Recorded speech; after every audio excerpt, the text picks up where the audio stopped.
All right. Hey, everybody. It's been a few weeks since I did a reading. I've just been doing doing a bit of self-care.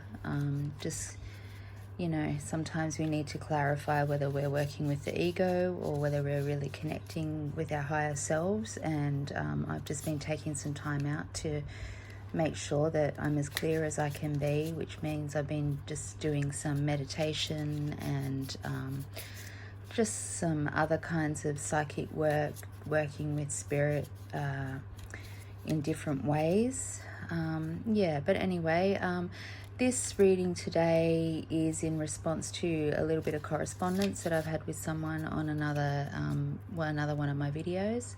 And I thought it was good timing because I have actually just heard about this case, the Aaron Hernandez case. It's not something that I've really followed because I'm not particularly into that kind of sports, and I know that that's sort of like what's intriguing about this case. But yeah, it has just come on my radar. Somebody brought it up, and I have actually felt as though somebody's wanted to talk to me from the other side in the last few days. So I thought, why not just do this reading? So anyway, that's just a bit of background into what's been going on. I have actually been spending probably the last hour and a half, 2 hours talking to Aaron, just in and out, dialing into his energy. A few things that he's already clarified with me is that yes, he actually was the person who pulled the trigger for all 3 murders. He also is the person who did try and kill that other guy who got, I don't know, shot in the face or something but didn't die. He told me that basically he felt invincible. That was the reason. It's a complicated story. It's not easy, the reason why he did the murders. It's not straightforward. It's very complicated. It has a lot to do with how he felt about himself. He said he felt invincible, but he also said that he felt like an imposter and that football really wasn't his passion. He just happened to have been good at it. It's something that he was encouraged to do. He was quite natural at it. He had a natural ability for the sport, and he kind of just basically sort of fell into it in a way, because that's what he did as a child, and then it became his career, and he just went along. He kind of just went with the flow as such because he just happened to be good at it and he could make a lot of money from it. He wasn't passionate about it. That's what he told me. He also told me, that he felt like an imposter, which was interesting. I also got him talking about feeling that he had to prove something to prove. He didn't perceive himself as gay, if we're talking about that. He was attracted to men. He enjoyed sex with men. He enjoyed the company of men, but he didn't see himself as gay. He didn't perceive himself as just straight up gay. He really did love his partner, and he did obviously really love his child. They were really central to him, those relationships. But yes, I definitely got that he didn't see himself as gay, although he was attracted to men, enjoyed sex with men, and that was complicating his life, which did have a lot to do with why he was compelled to lash out. There was strain.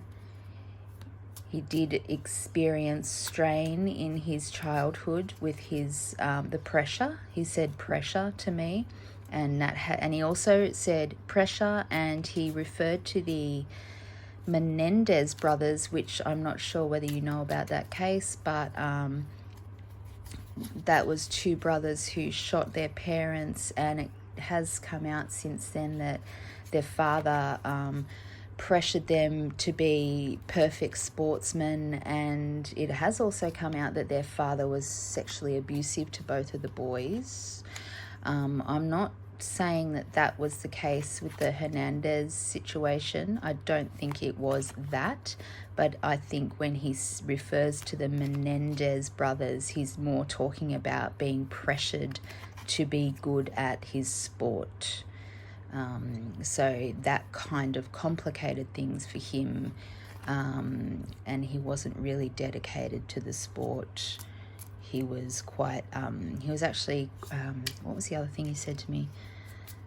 He just didn't care. He just didn't care. He was quite flippant about it. Anyway, so, yes. Let's get into a reading. I thought I'd just do a simple reading to start with about what was going on in his life at the time of the double murder, the double homicide with the two guys in a car. I believe they were in a car. I feel like, I can't remember quite where that homicide was. I feel like he was living maybe in Florida when that happened, but I don't know if he killed them in Florida.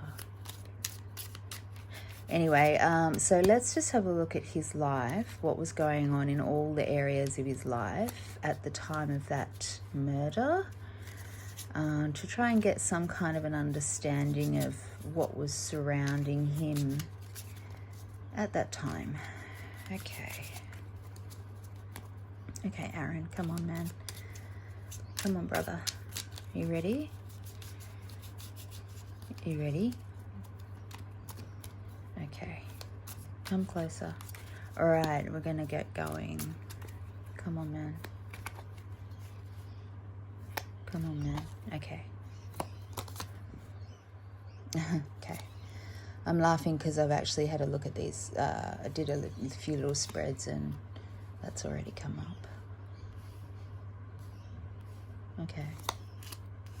Can you see these cards? So we've got the Knight of Cups, the Three of Batons. We've got Judgment here. We've got the Eight of Pentacles. The Three. This is interesting. We had threes before. I've done this. I did some. Oh fuck. Sorry, I did some readings earlier just to like tune into him, and the threes came up in those as well, as did the Knight of Cups. Let's have a look. What do we got? 1, 2, 3, 4, 5, 6, 7.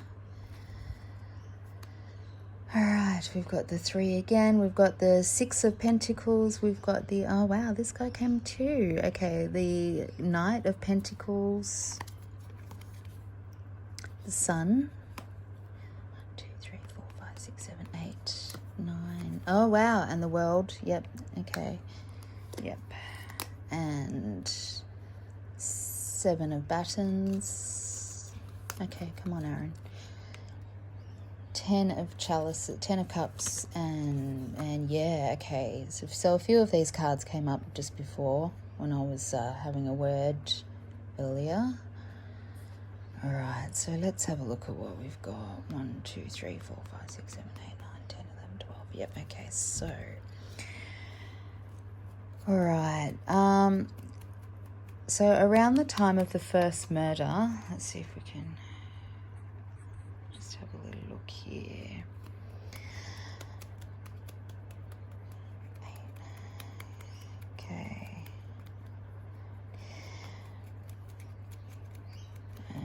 Okay. Let's just tune in. I'm just tuning in.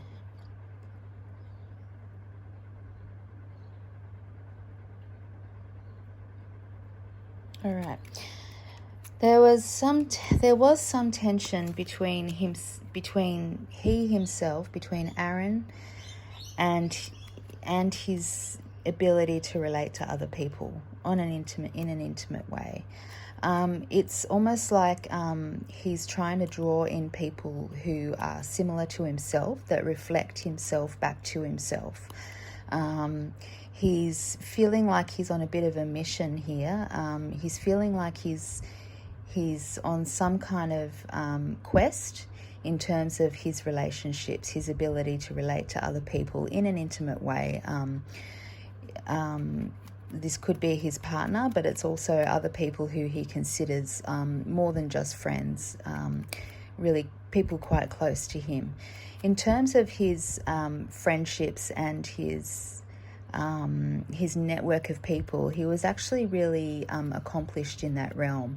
He actually had a lot of within his friendship group, the people who he associated with, but also within his wider group. So within the people like he probably worked with, the people that his fans and all that, he felt really sorry, I just got a call. He felt really accomplished there, and really felt as though emotionally it was very fulfilling. He was actually really uplifted by his relationships in the wider realm. In terms of his intimate relationships, it really does feel as though he was looking for people who suited him, who reflected him back to himself. So he really wanted to kind of find or be with people who didn't question what he was doing, didn't question him, didn't put pressure on him, and didn't push him outside of exploring what he was comfortable with, which is interesting. So he was very with his financial position, everything was fine there. He was definitely other people's money was fine for him. He was drawing all of that in, like he was just really on top of the world with that. Everything was coming to him quite abundantly. His finances were being nurtured. Everything was cool. He was building up on that. And he did, earn his living quite creatively. He may have actually been looking at different ways to make money, be more creative about his finances, and also quite energetic. So he was, obviously he was a footballer, which is how he made his money. So that all makes sense to me. And he was he was in the limelight, and it was all about drawing in what was around him, drawing in the money of sponsors, other people. It was really all coming to him. In terms of what he was learning, he really was, he was in a new cycle, and he was actually really about to take off. Things were really about to come things were really going to take another leap for him. He was about to do some great travel, physically, but also in the mind. He was about to embark on something really big. This is the time of the first murder. This is what was going on for him. Okay, he was, however, feeling this sort of sense of questioning his worth, and that does relate to his close family, his siblings, and the people he grew up with. So this is down here. I'm looking here at the judgment card in the place of, this is a horoscope spread, by the way. So this spread reflects the different houses of the horoscope. And down here in the third house, which is the house of childhood, your friends, cousins, the people that you grew up with, the communication, all of that kind of zone. He was kind of questioning his whether he felt worthy, or he did have a sense that he felt kind of unworthy, or that was being questioned. So he may have actually had this sort of burden to bear, where he felt that the things that he'd accomplished in his life and the money that he'd got, Aaron, I feel like this actually has to do with this this sense that he felt like an imposter.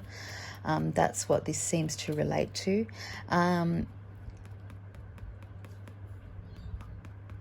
He does have the Eight of Pentacles there, so he next to it, and this is about what was going on for him, behind the scenes. He's feeling like he's really accomplished what he set out to accomplish. Things are really opening up for him here. Creatively, he is actually ready to start building something up. And he is known for being quite confident. He's known for being quite confident. In his career, he's known for being really confident. And within himself, he was feeling really accomplished.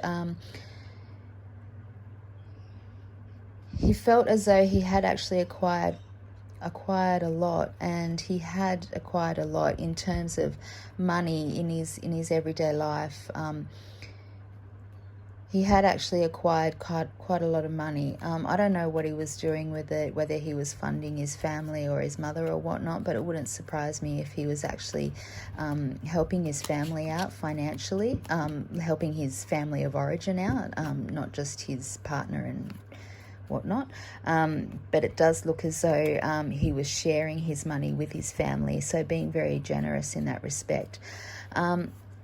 What we really have here is a sense that he's a guy who has everything going for him at this point in his life, in terms of like, but karmically he's kind of like being asked to look at everything he has. This feels like this does relate to some kind of karmic pattern, and I was thinking about this when I was talking to him this afternoon about why it is that a guy with so much going for him really chooses to engage in such random situations. This really feels as though it is a karmic lesson for him. He's got the Magician here in his 12th house, and the 12th house is the house of it can be your secret enemies, like hidden things. It's the hidden enemies, but it's also the house of like karmic law, karmic situations, things that we need to learn karmically. And he does have the Magician there, and the Magician is all about the Magician is a trickster, and he's about overwhelming people and surprising people with the things that you can do. That it's literally like pulling the rabbit out of your hat. And for him, that's probably what it seemed like, because here's this guy who ended up in the professional football, potentially that wasn't really what was on his radar, but yet he did it. He pulled it off, and I think that was a karmic thing for him, which may kind of give us some kind of understanding as to why it just feels like a really weird random fit that this guy would actually do these strange things when it seems as though he had so much going for him and he didn't really need to be involved in these situations. And I do feel as though it's a karmic situation for him, because in terms of how everybody else perceived him, he did come across as somebody who was really successful, and he was successful in a field that required a lot of energy, a lot of endurance, a lot of physical endurance and perseverance. I'm looking here at the Seven of Wands in the 10th house, which is the house of career and what you're known for. And yeah, he is seen as being somebody who is really successful, just really successful, and he's achieved what he set out to achieve, and he's built it up for himself. And we see that back here in the second house, where we're looking at what he's created for himself. He's created from this energetic career, he's created a financial situation that's supporting him, and it's also based on other people's money is shining down on him. He's just it's there for him, it's there for the taking. There's so much money there for him to take from. What really is interesting to me here is the house of the self and the house of other, and I do feel as though this is a very significant so we're looking here at the first house and the seventh house, and we've got two nights, one night of the emotions and one night of our wealth, our goods, the things that we our material wealth. And whether or not this is talking about like a discord between his emotional and physical worlds, that's actually what it feels like to me. And it's interesting that we've got two knights here. Knights are cards that talk about going on quests and achieving things and feeling supported by people in our environments, and people supporting us when we go into battle, into the fray, into this journey and adventure.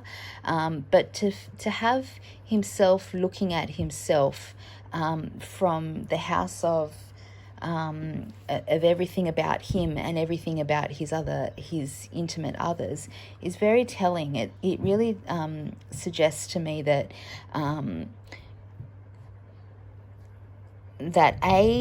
other people, his intimate relationships were really important to him, but also that he was quite egocentric. It feels like he was really egocentric around his relationships, and he needed to be in control of those relationships, and that he needed people to support him and to always kind of be there for him.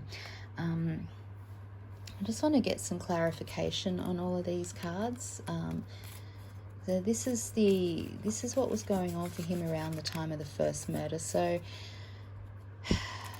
it's very kind of, I think the things that stand out for me the most are, his career is obviously taking off here.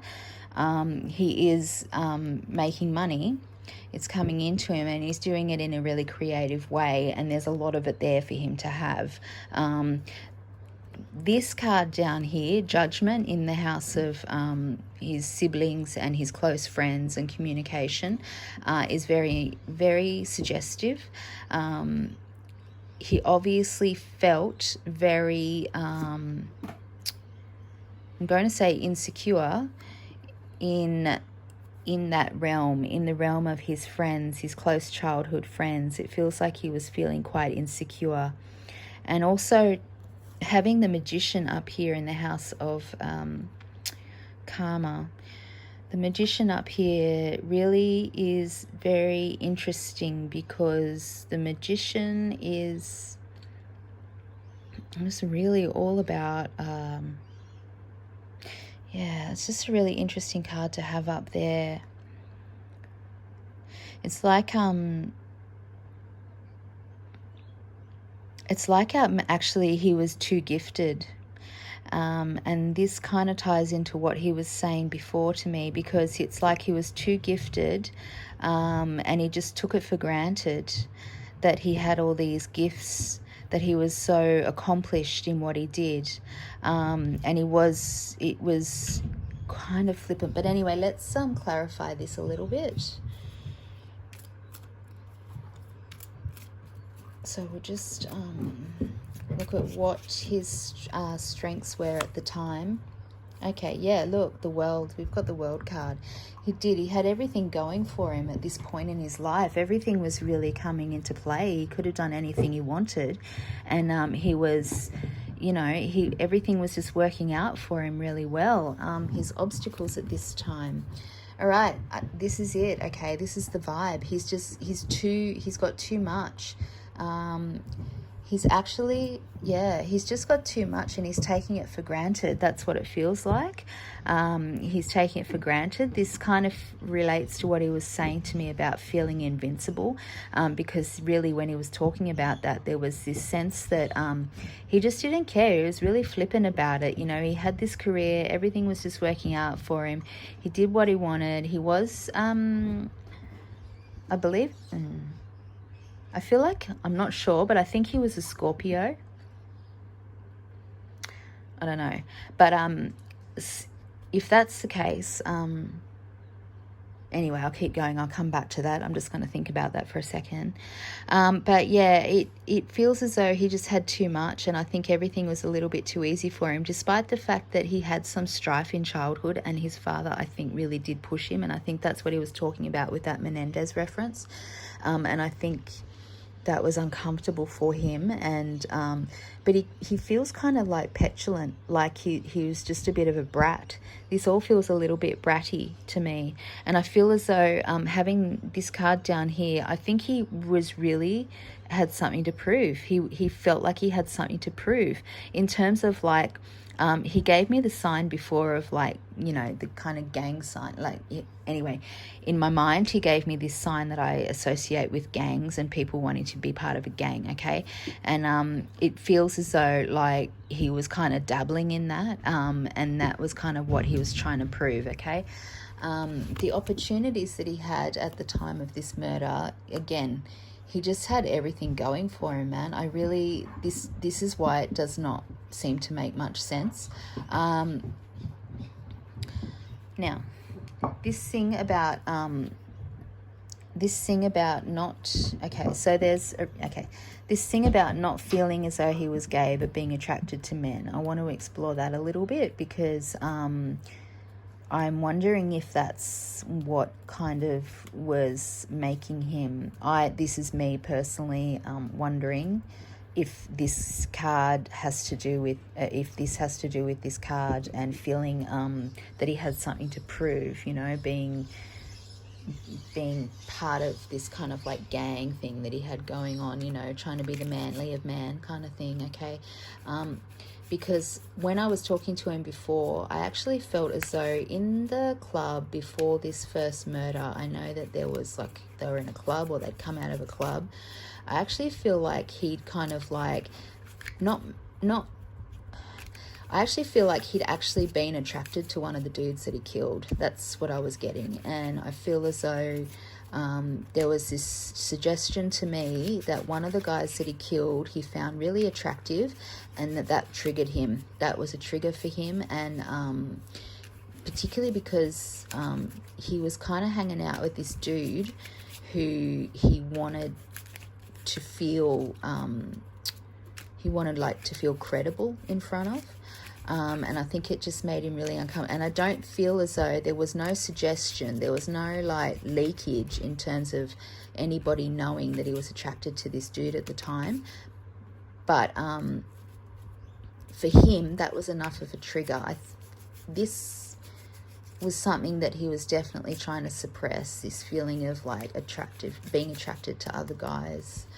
I just want to...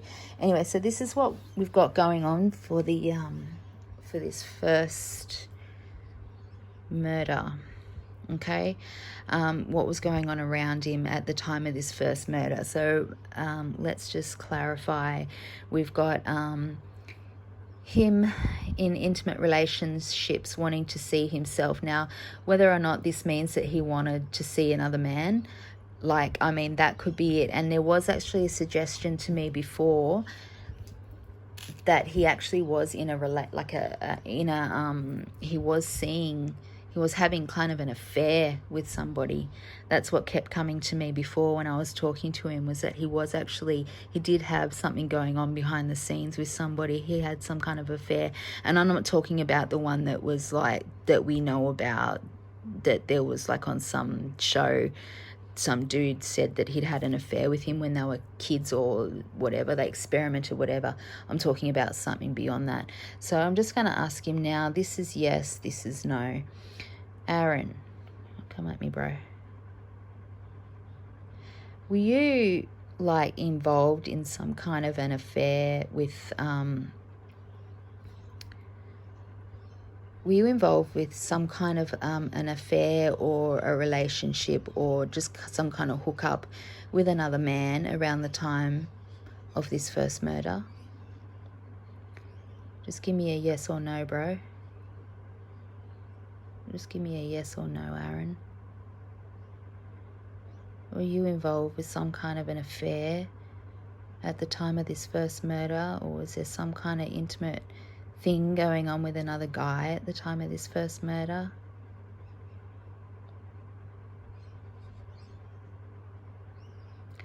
Is that a yes, man? No judgment, bro. Just tell me.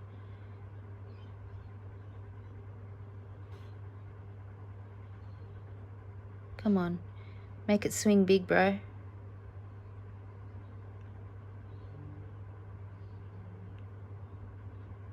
Yeah, all right. I'm taking that as a yes. So this is what's feel as though is coming through for me, and it is what we were talking about earlier. So there was something going on. There was definitely something going on here, and it was a trigger for him. And I think that's what this guy, he was attracted to this guy, and it was a trigger. It just was not comfortable for him. So he's feeling uncomfortable. But in terms of like what was going on personally, he had everything going for him. Okay, he had everything going for him. Let's look at this other murder of the guy. I'm so sorry, I don't know the gentleman's names. I feel really bad. Feel really bad. But the single murder where he shot the guy who I think was somehow related to him. Okay, Aaron, come in closer, man. So let's have a little look at what was going on in your life, man, when you did that one. What was that all about? What was it all about?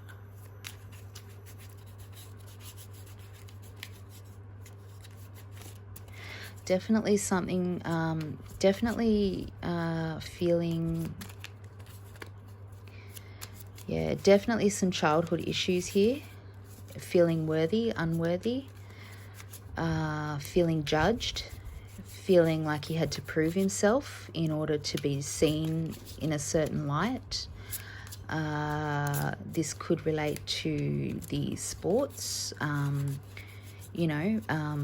being pushed into sports or feeling as though he had to pursue his sport. But I do feel as though it's on a more personal level, and I do feel as though it's related to this feeling of like kind of selling out or something in a way.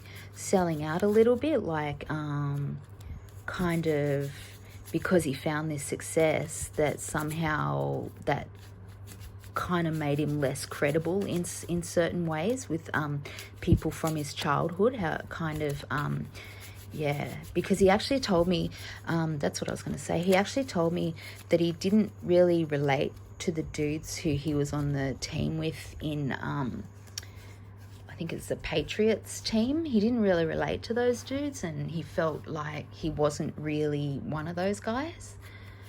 Okay, let's have a look at what was going on at the time of the second murder. What was going on, man? What was going on at the time of the second murder? Come on. Stay with me. Stay with me. Stay with me. Stay with me. Come on, man. What was going on? What was going on? Time of the second murder. Judgment. Again. Feeling judged.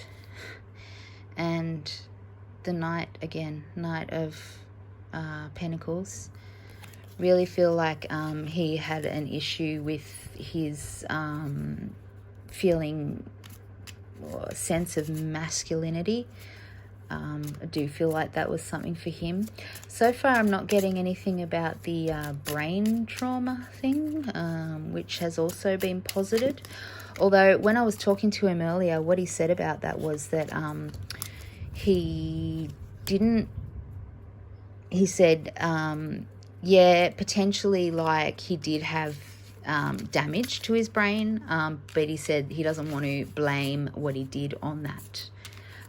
So yes, he said that the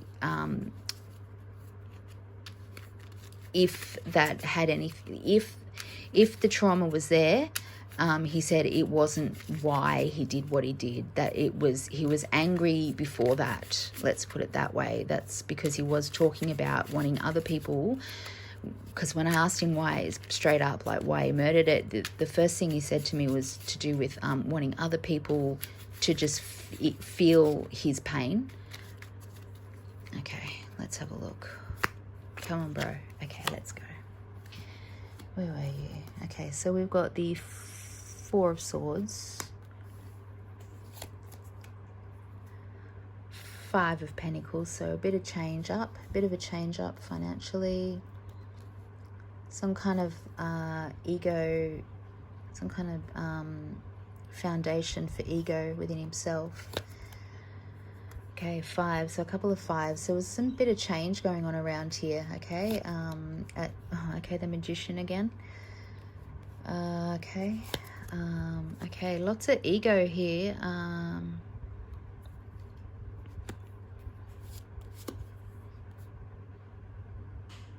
Okay. So we've got the Four of Swords, the Five of Pentacles, the Five of Batons, the Magician, the Six of Swords, the One of Batons, the Lovers. Alrighty. Okay, this is interesting. The Queen of Pentacles. Financially. Okay. What is that? The, God, I can't see it. Oh, the Knave of Swords. Strength. All right, okay, I got it. So this is definitely about Nine of Pentacles. Okay, and the Five, lots of change. Lots of change. Lots of change up. Something had really changed for him. Something had really changed at the time of the second murder. Something had really changed, and in every sense, the only thing that hadn't really changed was his emotions. Everything else was changing up for him. Oh no, sorry. His emotions are changing. The only thing that hadn't changed was his ego. He's still being led by his ego. He's really attached to his ego in terms of his intimate relationships. We've got in self, we've got the Four of Swords. So his ego foundation is really strong. And in the other, his intimate partners, we've got the Lovers. And in the Lovers, we're looking at not just people outside of ourselves, but we're looking at the duality within ourselves. I really do feel as though this is confirming to me that he was really struggling with this, kind of balancing his this sense of like coming across as masculine, as feeling masculine, as presenting himself as masculine, which is why up here in the 10th house we've got the strength, force. He basically, and this is the second murder, and I feel as though the second murder was the first murder that he was accused of, and this is kind of what put him on the map, right, in terms of this weirdness. Apart from footy, whatever, there's heaps of football players, but this is what put him on the map, this use of force is like an unwarranted use of force, because when we look at force, we're looking at the recognition that everyone has power within themselves, but it's like your ability to temper that power and how you use it in the right circumstances. And in this case, it's directly opposite the Magician in his house of like what's hidden, what's under the surface, versus force is like what's out there, out there for the world to see, which is a really interesting juxtaposition, because we already had the Magician in his house of karma. So this shows to me that at the time of the second murder, which is the murder that he was originally, the one that he was first busted for, let's put it that way, he did not have the ability to temper everything that he had inside of him. Really what he's done here is, he's just shown everybody that, and now he's become known for being this guy who's surprised us all. He is the ultimate trickster. He has shown us that he had this ability to have this amazing career. He was succeeding in that. He was gaining financially. He had the world at his feet. Everything was coming to him. He had money coming to him. And the money was there and it was being nurtured, and everything was perfect for him. But within himself, karmically, he had this this lesson to learn about learning how to balance everything as above, so below. And this really does feel like this dichotomy between this is tying in with his this to me feels all about tension between the inner and outer world, his personal and his private life, and this his very, very private life versus his private life, and then versus his public life.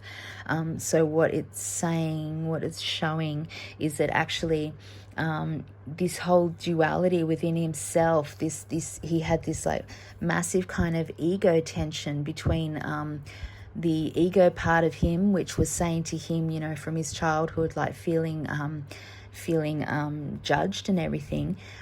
This ego part of him is saying, this is what I should be doing, this is who I should be, this is like, you know, this sportsman with this, and sports people, you know, football players are masculine, they're hyper masculine, they do this, that and everything else, you know, they hang with the guys, they, you know, part of the crew, they drink beer and they play footy hard and yada yada. But actually he was having this, but that was like the tension between that and recognizing, but actually I'm kind of attracted to guys and I like to have sex with guys, and that I find that pleasurable, and that's this part of me that is really uncomfortable. And you know, when we had the 2 nights over here, that's when he was like looking at himself, reflected back at himself, just going, I can't really deal with this part of myself, it's really uncomfortable. And it feels as though that's what's compelled him to actually act out in these really unusual ways, like these hyper masculine ways. It's like approving to everybody, even though murdering somebody is like it's a secret. No, you know, he would never have wanted to be. Aaron, come into me, man, come talk to me. Come talk to me. He really wanted to be seen as this person, and I feel as though this is what had to do with this gang thing that he was talking about in his childhood, and feeling unworthy but wanting to connect, and not really feeling like he was in the football world and he was in that world of money and finances and goods. But actually that's not how he felt. He appreciated all that and being able to support his family and everything with that money, but it was actually more that for him, he actually related more to this kind of other side of his childhood, which was the dudes like in gangs and whatnot. And there was like this kind of like just coolness about that he was attracted to as well, because he was attracted to the dudes in that who were like, had guns and power and all of that. And I feel as though, let's have a look at what his obstacles were at the time of this the second murder. Okay, the Queen of Wands. So his obstacle was like feeling, and we've got a Queen over here too. And Queens are all about nurturing and patience, okay? They're about like building things up, nurturing people. When I say building things up, I mean building other people up. So his strength at this time was that he actually had somebody to draw on, and I feel as though this is probably his partner, that she was actually there for him to draw on. And I do feel as though what was changing around him is there was such an upheaval. It feels like something really dramatic happened at the time of that murder. What was it? What happened? What was really dramatic? Because I think we've established that, it did have to do with this sexuality, not the. He wasn't gay. He keeps saying, I'm not gay, I'm not gay. I just liked dudes sometimes. And I think that just was a thing for him. What's an obstacle? What's the obstacle? The obstacle, here we go. Look, here's the... where do we have this? Oh, okay. So this is the Wheel of Fortune again. And before we had the Wheel of Fortune in the 9th house, which is about like our higher lessons, the kind of greater lessons that we have to learn. It can be like travel, like long distance travel and whatnot. But it's really more about, it's the house of God, and it's really more about this house where this showed up before is all about like long distances in the mind, like expanding our mind, expanding our learning. So at the time of the first murder, he was going through a cycle of that. This was a brand new cycle for him of expansion, and he did travel. He did go interstate. I'm pretty sure he went somewhere else to play football or something, and now that has become an obstacle for him. which is interesting. At the time of the second murder, that's become an obstacle for him. So it feels as though where he was at the top of the wheel before, now he's come down to the bottom of the wheel. Something had changed. Something had really changed for him at the time of this second murder. I wonder what it was. And his opportunity at the time, okay, was his opportunity at the time was to feel confident. He had an opportunity to feel confident. Okay, all right. So yeah, he did this murder. This second murder was about like instilling confidence in himself, feeling confident about where he was at. I really feel like he was undermined. He was feeling undermined at the time. Something was not right. Something was going on. Let's have a look at, so this is the second murder. So he's used like brutal force. He's used his force. He's used his power in a really inappropriate way. And it's directly opposite his karmic lesson, and his karmic lesson about possessing everything, like about being totally complete as a person. So it feels like this karmic lesson for him, this karmic lesson for him is about it is about his sexuality. It is about trying to figure out how to balance his sexuality in this world of men, and feeling masculine in this world of men, because everything he did was like really hyper masculine, and it is about balancing that. And so he acted out in this really extreme hyper masculine way. But why would he have done that in a way that you couldn't really tell anybody about, which is interesting, because he couldn't, okay, so maybe it was about being protective. Okay, let's have a look. Okay, let's actually have a look at these cards. Dude, Aaron, come into me, man. Come back to me, man. Come back to me. Why? What was changing for you? Actually, yeah, let's look at that. What was changing for you at the time of that second murder? What had changed? What had changed for you at the time of that second murder? What had changed? What was going on? Why all of a sudden? I mean, we had changes in finances, but what was changing? It's a karmic change. What was changed? What had changed? What had changed? All right, the King of Pentacles. Feeling, okay, now that's interesting. Financial change. There was a financial change. He had felt like, he'd accomplished everything. Financially, he'd accomplished a great deal. I don't know what was going on with him financially at the time of this second murder. I don't know if he'd signed contracts or something, but yeah, something had changed around his finances and around his feeling of wealth or material wealth. Material wealth. Let's have a look at the Lenormand and see if we can just tell a little story. What was going on at the time of this second murder for you to have done that? Okay, I know, I get that you were proving yourself. I get that you were proving yourself and you didn't care. I know that. But why would you act out that way? What was going on, man? Okay, come on. Come in. Okay. All right. Clarity. Correspondence. I wonder if that's to do with, all right, hope or feeling or something long term. Okay, navigating something. Oh, okay, this is interesting. All right, what was going on, dude? So we've got, he'd had some kind of enlightening correspondence from somebody, and it had given him some kind of hope and some kind of clarity, and he was navigating that.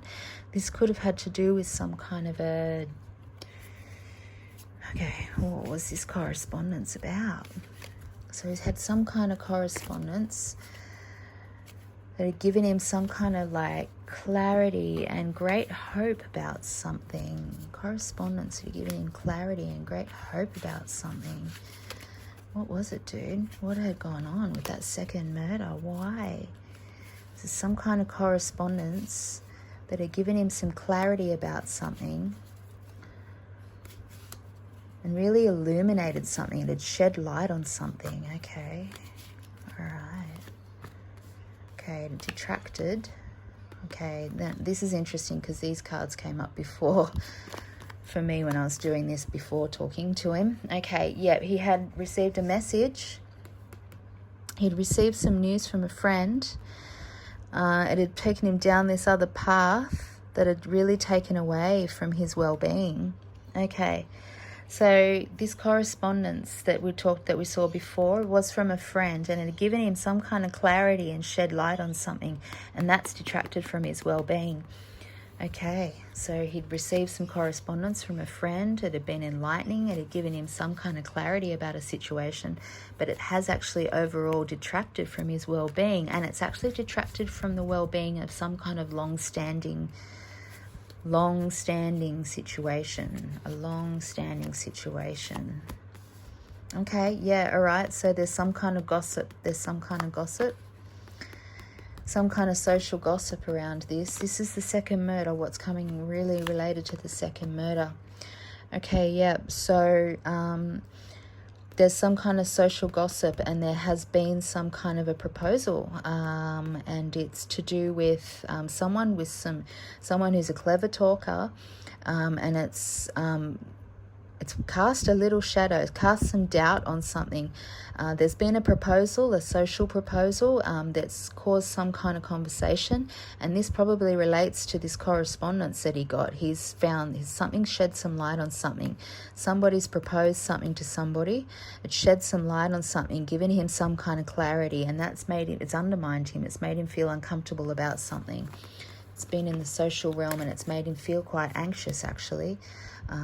He's feeling quite anxious about this proposal, feeling anxious about learning about this proposal. Okay, that's interesting. Feeling anxious about learning about this proposal. Feeling anxious about learning about this proposal from somebody.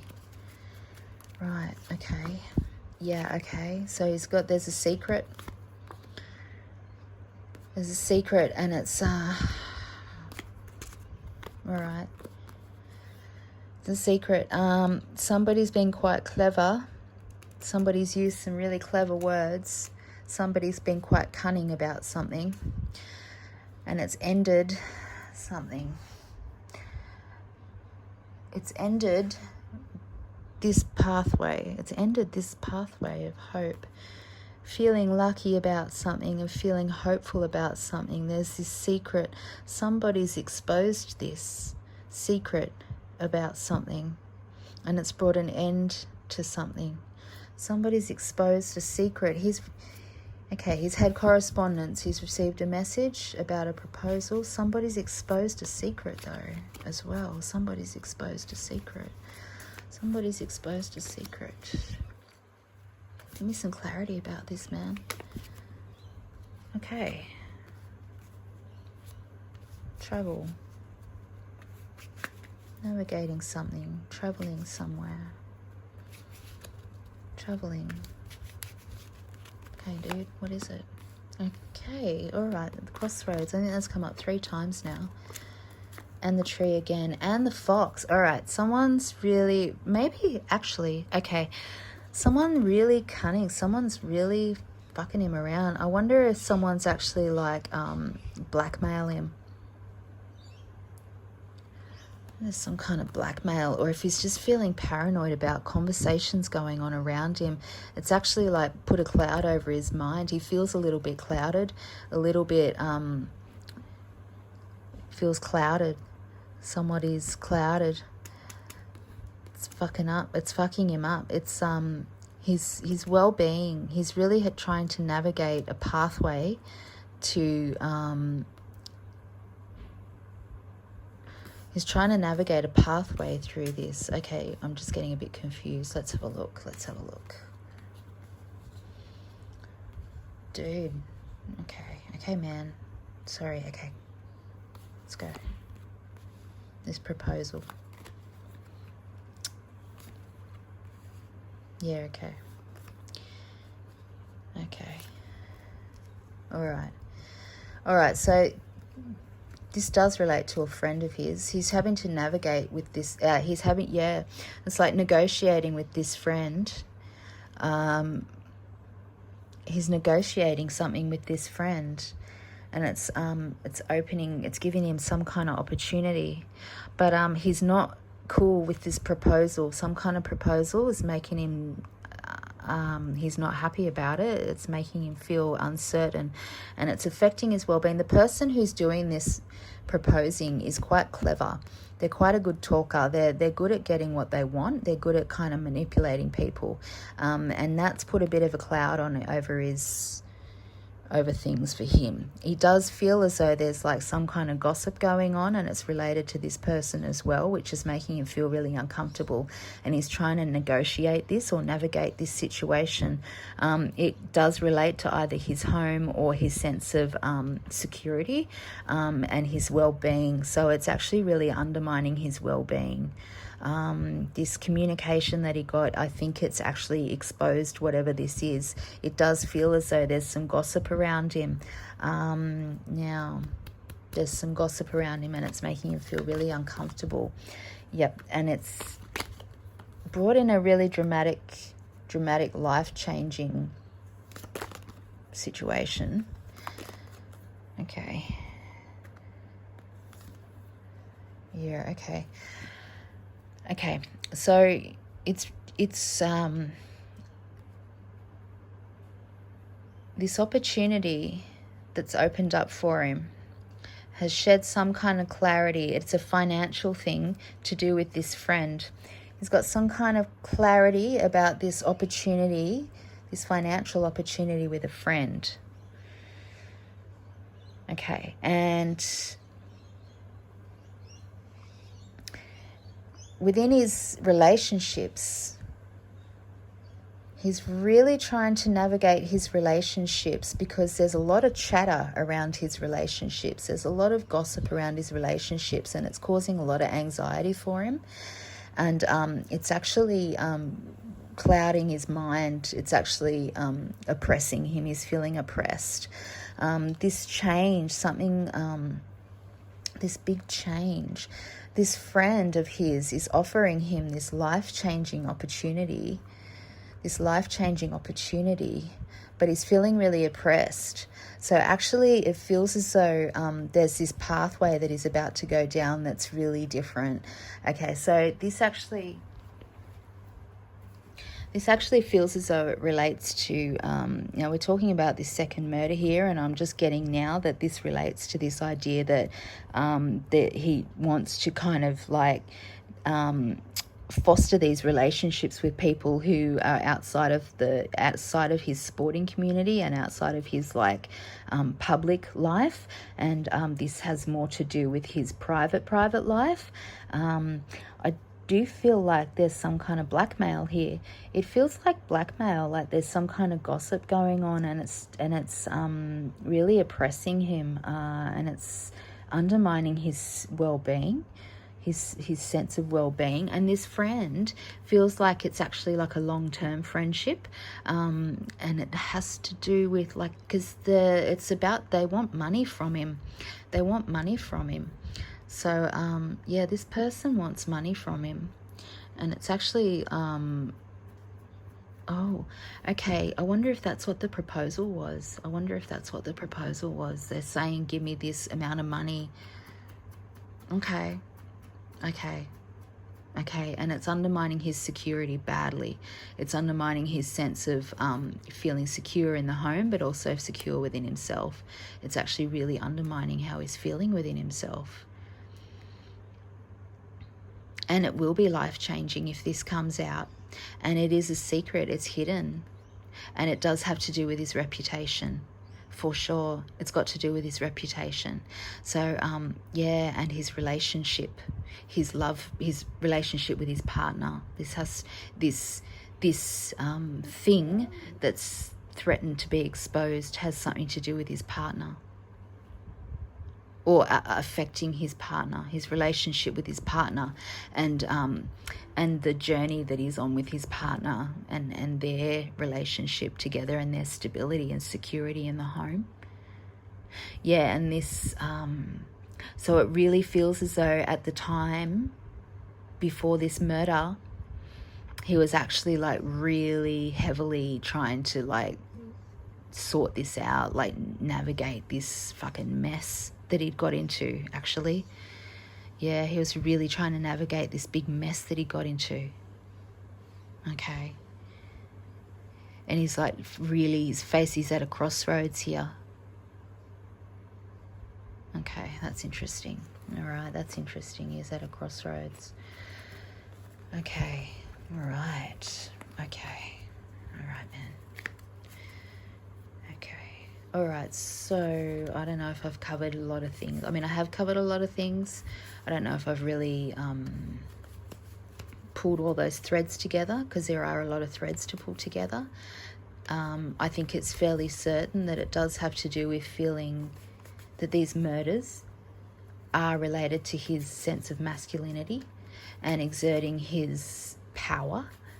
I do think it's related to people, this situation, but specifically the second murder, is related to blackmail. It's blackmail from an old friend. And it's really messed him up.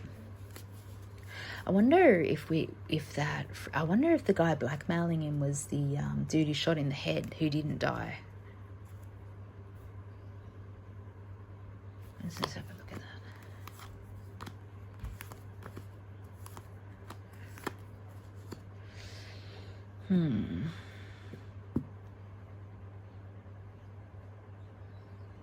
It actually was. I think that was to do with that second dude who was shot. Okay. Aaron. Were you being blackmailed by that guy that you shot in the head who didn't die? Yes or no? Yes or no? Whoops, sorry. Yeah, yes or no, bro? Were you being blackmailed by that guy who you shot in the head?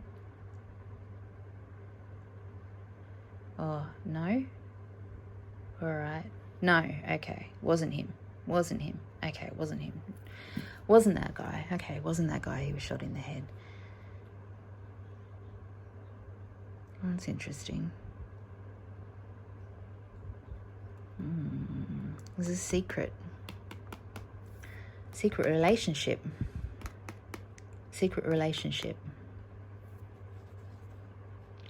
Was about to be exposed. Ruin his reputation. It was a proposal. I wonder if the... Anyway, okay, I'm going off on a tangent. All right, that might be it for this reading, but I feel like I want to follow this up now that I've started talking to him. I might do another reading on this tomorrow. So anyway, for the meantime, namaste, amor fati. Thanks, Aaron. And next time.